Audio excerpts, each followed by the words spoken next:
Emma by Jane Austen. Volume 1, Chapter 1. Emma Woodhouse, handsome, clever, and rich, with a comfortable home and happy disposition, seemed to unite some of the best blessings of existence, and had lived nearly 21 years in the world with very little to distress or vex her.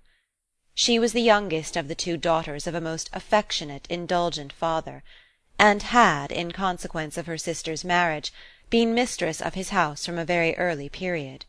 Her mother had died too long ago for her to have more than an indistinct remembrance of her caresses, and her place had been supplied by an excellent woman as governess, who had fallen little short of a mother in affection.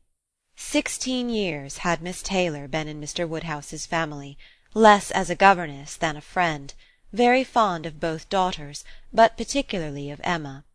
Between them it was more the intimacy of sisters.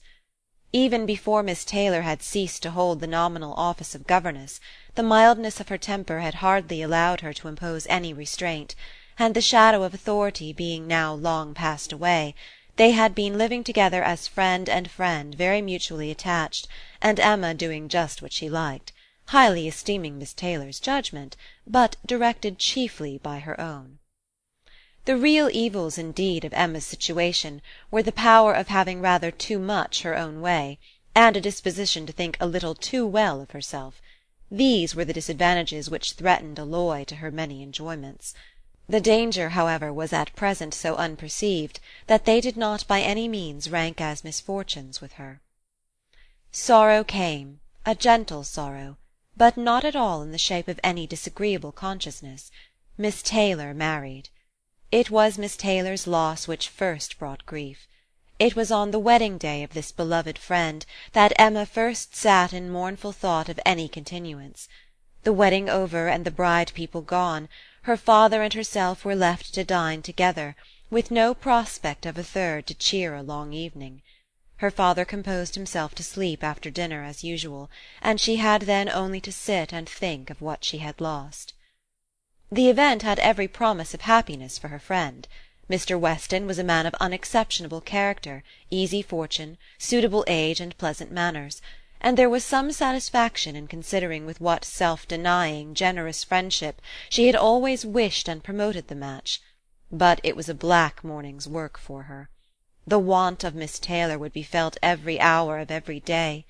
She recalled her past kindness, the affection of 16 years, how she had taught and how she had played with her from 5 years old, how she had devoted all her powers to attach and amuse her in health, and how nursed her through the various illnesses of childhood. A large debt of gratitude was owing her, but the intercourse of the last 7 years, the equal footing and perfect unreserve which had soon followed Isabella's marriage, on their being left to each other, was yet a dearer, tenderer recollection.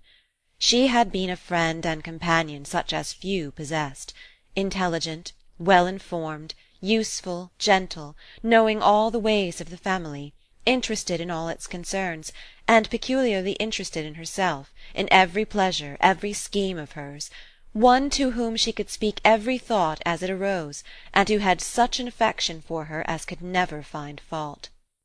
How was she to bear the change?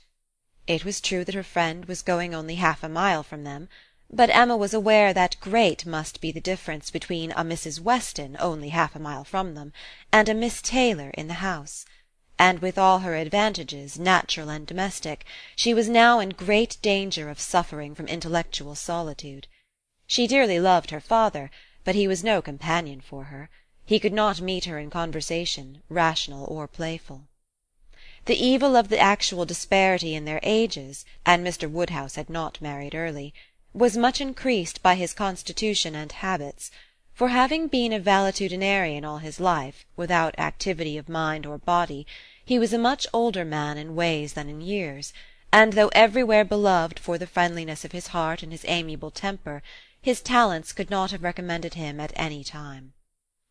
Her sister, though comparatively but little removed by matrimony, being settled in London, only 16 miles off, was much beyond her daily reach, and many a long October and November evening must be struggled through at Hartfield before Christmas brought the next visit from Isabella and her husband and their little children to fill the house and give her pleasant society again.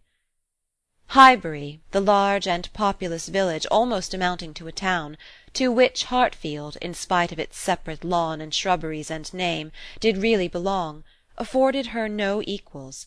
The Woodhouses were first in consequence there. All looked up to them. She had many acquaintance in the place, for her father was universally civil, but not one among them who could be accepted in lieu of Miss Taylor for even half a day. It was a melancholy change, and Emma could not but sigh over it, and wish for impossible things, till her father awoke and made it necessary to be cheerful. His spirits required support. He was a nervous man, easily depressed, fond of everybody that he was used to, and hating to part with them, hating change of every kind.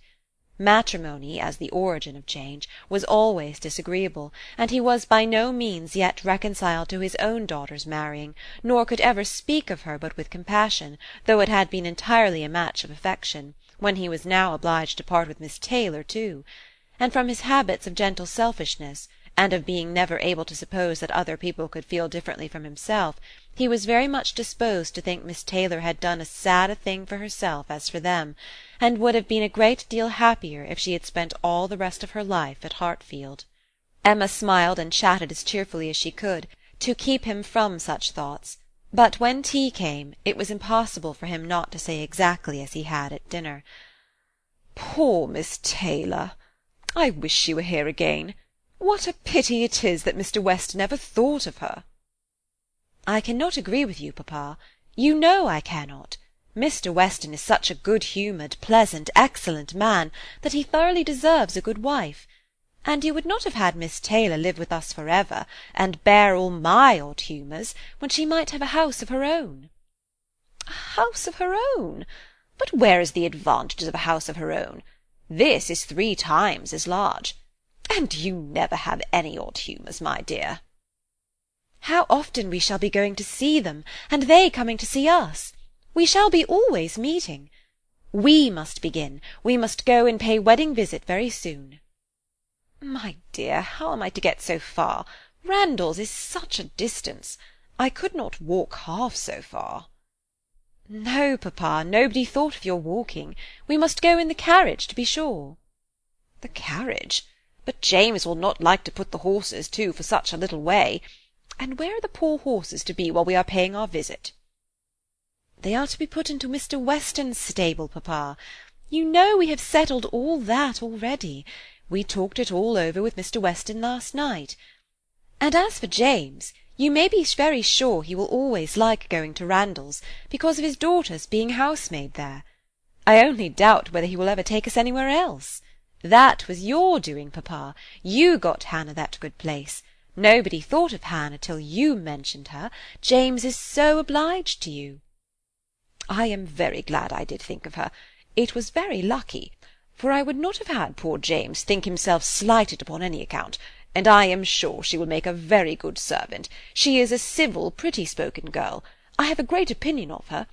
Whenever I see her, she always curtsies and asks me how I do in a very pretty manner, and when you have had her here to do needlework, I observe she always turns the lock of the door the right way, and never bangs it. I am sure she will be an excellent servant, and it will be a great comfort to poor Miss Taylor to have somebody about her that she is used to see. Whenever James goes over to see his daughter, you know, she will be hearing of us. He will be able to tell her how we all are." Emma spared no exertions to maintain this happier flow of ideas, and hoped, by the help of backgammon, to get her father tolerably through the evening, and be attacked by no regrets but her own. The backgammon table was placed, but a visitor immediately afterwards walked in and made it unnecessary. Mr. Knightley, a sensible man about 7 or 38, was not only a very old and intimate friend of the family, but particularly connected with it, as the elder brother of Isabella's husband. He lived about a mile from Highbury, was a frequent visitor, and always welcome, and at this time more welcome than usual, as coming directly from their mutual connections in London. He had returned to a late dinner after some days' absence, and now walked up to Hartfield to say that they were all well in Brunswick Square. It was a happy circumstance, and animated Mr. Woodhouse for some time. Mr. Knightley had a cheerful manner, which always did him good, and his many inquiries after poor Isabella and her children were answered most satisfactorily. When this was over, Mr. Woodhouse gratefully observed, "It is very kind of you, Mr. Knightley, to come out at this late hour to call upon us. I am afraid you must have had a shocking walk." "Not at all, sir. It is a beautiful moonlit night, and so mild that I must draw back from your great fire." "But you must have found it very damp and dirty. I wish you may not catch cold." "Dirty, sir? Look at my shoes, not a speck on them." "Well, that is quite surprising, for we have had a vast deal of rain here. It rained dreadfully hard for half an hour while we were at breakfast. I wanted them to put off the wedding." "By the by, I have not wished you joy. Being pretty well aware of what sort of joy you must both be feeling, I've been in no hurry with my congratulations.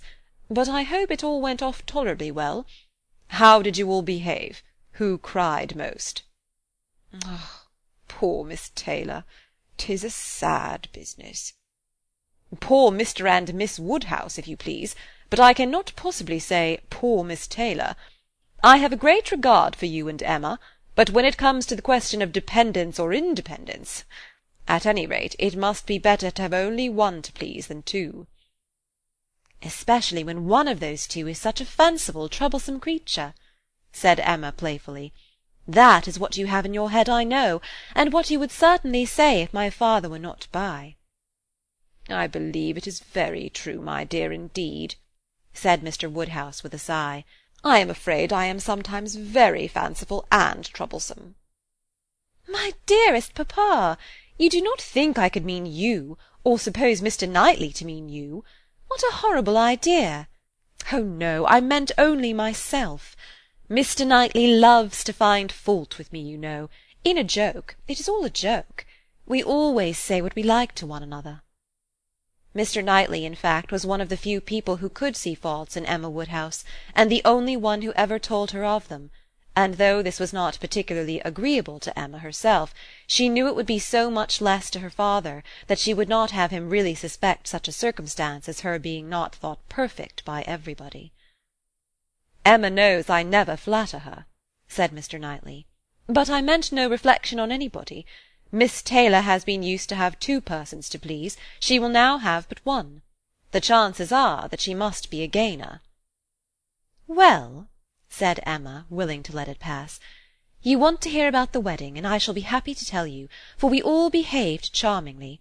Everybody was punctual, everybody in their best looks, not a tear and hardly a long face to be seen. Oh no, we all felt that we were going to be only half a mile apart, and were sure of meeting every day." "Dear Emma bears everything so well," said her father. "But, Mr. Knightley, she is really very sorry to lose poor Miss Taylor, and I am sure she will miss her more than she thinks for." Emma turned away her head, divided between tears and smiles. "It is impossible that Emma should not miss such a companion," said Mr. Knightley. "We should not like her so well as we do, sir, if we could suppose it. But she knows how much the marriage is to Miss Taylor's advantage. She knows how very acceptable it must be, at Miss Taylor's time of life, to be settled in a home of her own, and how important to her to be secure of a comfortable provision, and therefore cannot allow herself to feel so much pain as pleasure. Every friend of Miss Taylor must be glad to have her so happily married." "And you have forgotten one matter of joy to me," said Emma, "and a very considerable one, that I made the match myself.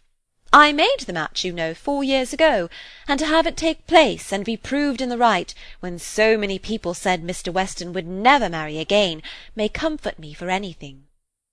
Mr. Knightley shook his head at her.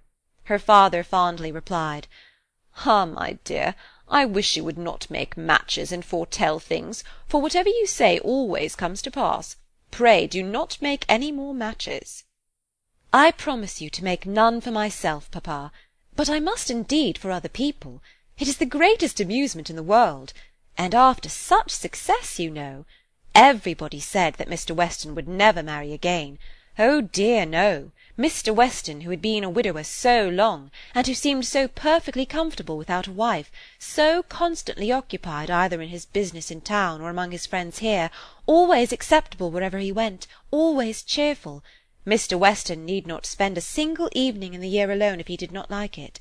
Oh no, Mr. Weston certainly would never marry again. Some people even talked of a promise to his wife on her death-bed, and others of the son and the uncle not letting him. All manner of solemn nonsense was talked on the subject, but I believed none of it. Ever since the day, about 4 years ago, that Miss Taylor and I met with him in Broadway Lane, when, because it began to drizzle, he darted away with so much gallantry and borrowed 2 umbrellas for us from Farmer Mitchell's, I made up my mind on the subject. I planned the match from that hour, and when such success has blessed me in this instance, dear papa, you cannot think that I shall leave off match-making. "I do not understand what you mean by success," said Mr. Knightley. "Success supposes endeavour. Your time has been properly and delicately spent, if you have been endeavouring for the last 4 years to bring about this marriage. A worthy employment for a young lady's mind. But if, which I rather imagine your making the match, as you call it, means only your planning it, your saying to yourself one idle day, 'I think it would be a very good thing for Miss Taylor if Mr. Weston were to marry her,' and saying it again to yourself every now and then afterwards, why do you talk of success? Where is your merit? What are you proud of? You made a lucky guess, and that is all that can be said." "And have you never known the pleasure and triumph of a lucky guess? I pity you. I thought you cleverer, for depend upon it, a lucky guess is never merely luck, there is always some talent in it. And as to my poor word, success, which you quarrel with, I do not know that I am so entirely without any claim to it. You have drawn 2 pretty pictures, but I think there may be a third, a something between the do-nothing and the do-all. If I had not promoted Mr. Weston's visits here, and given many little encouragements, and smoothed many little matters, it might not have come to anything after all. I think you must know Hartfield enough to comprehend that." "A straightforward, open-hearted man like Weston, and a rational, unaffected woman like Miss Taylor, may be safely left to manage their own concerns. You are more likely to have done harm to yourself than good to them by interference." "Emma never thinks of herself if she can do good to others," rejoined Mr. Woodhouse, understanding but in part. "But, my dear, pray do not make any more matches. They are silly things, and break up one's family circle grievously." "Only one more, papa, only for Mr. Elton. Poor Mr. Elton! You like Mr. Elton, papa. I must look about for a wife for him. There is nobody in Highbury who deserves him, and he has been here a whole year, and has fitted up his house so comfortably, that it would be a shame to have him single any longer. And I thought when he was joining their hands to-day, he looked so very much as if he would like to have the same kind office done for him. I think very well of Mr. Elton, and this is the only way I have of doing him a service." "Mr. Elton is a very pretty young man, to be sure, and a very good young man, and I have a great regard for him. But if you want to show him any attention, my dear, ask him to come and dine with us some day. That'll be a much better thing. I dare say Mr. Knightley will be so kind as to meet him." "With a great deal of pleasure, sir, at any time," said Mr. Knightley, laughing. "And I agree with you entirely that it will be a much better thing. Invite him to dinner, Emma, and help him to the best of the fish and the chicken, but leave him to choose his own wife. Depend upon it, a man of 6 or 27 can take care of himself." Chapter 1